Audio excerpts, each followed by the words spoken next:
जब सुने के होई भोजपुरी गाना, बस बजे के चाही गाना।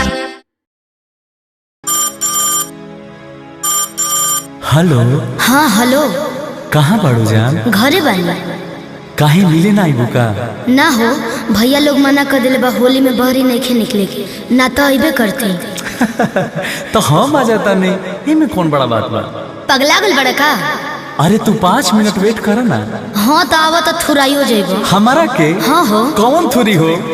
कौना के दिन पातर हो गई बा? अरे डीजे घुमाओ सुनता तनी। चला चला भैया चला चला।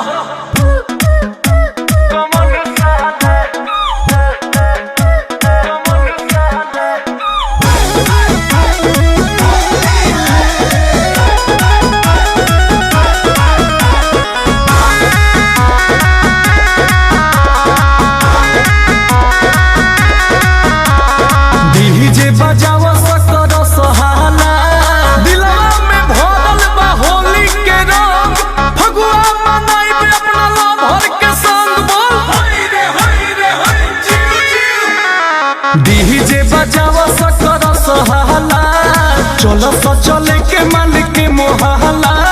देखता नी बोलता कमन साला, देखता नी बोलता कमन साला।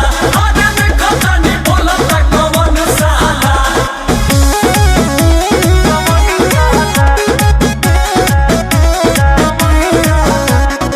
Music by Arya Sharma. Mood बनावे रंग लगावे, अब तनी तुहरा घरे हो। अबे हिसाब तोहर करे हो, अबे हिसाब तोहर करे हो। हाँ तो चेक मिल जाई। साल के पहरब हो हमरा के माना, काहे तू लगलू करे हो। आज डलाई खड़े खड़े हो, आज डलाई खड़े खड़े हो। खोल दसरम वाला सब तहला, जानू हो हमरा ना बा कोनो डर। अब तनी होली में लूटे लहर, बोला हई रे खोल दसरम वाला सब तहला, रंगा बाबा तोहरे पसंद रहला। देखो तनी बोलता कमन साला, देखो तनी बोलता कमन साला। अरे देखो तनी बोलता कमन साला, देखो तनी बोलता कमन साला, कमन साला।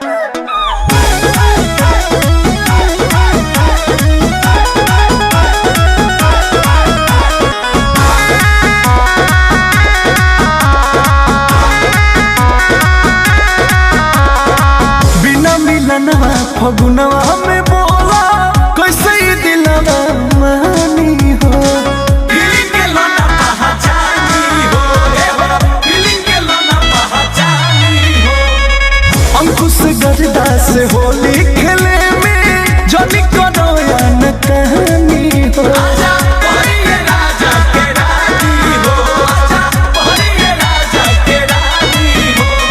नीचे आवा तू छोड़ी के दुकान, बिना लगौले रंग मानव ना आज।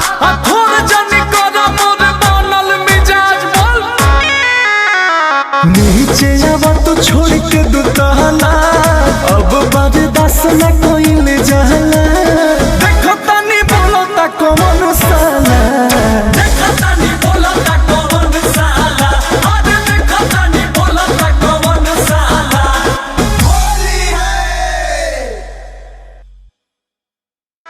डीजे बजावा सकर सहाला, चलो तो चले के मालिक